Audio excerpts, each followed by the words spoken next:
In this video, I will show you how to add music to your Instagram post. If this guide helps you, please consider subscribing and giving the video a like so others can find it.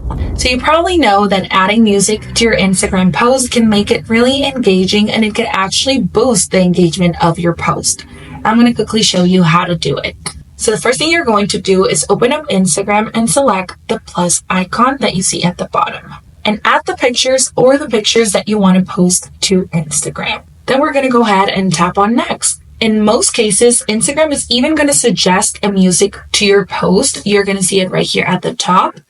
If you like the song that Instagram suggested, simply go ahead and tap on add. But if you have a specific song in mind that you wish to add to your post, go ahead and tap on the music icon that you see right here on the left. And here you're able to search for the song that you wish to add to your post. I'm going to search for Sabrina Carpenter and add one of her songs. The bottom right, and tap on next. If you want to check that your music is on correctly, simply select the music icon. If you want to select a different part of the song, you can move this around.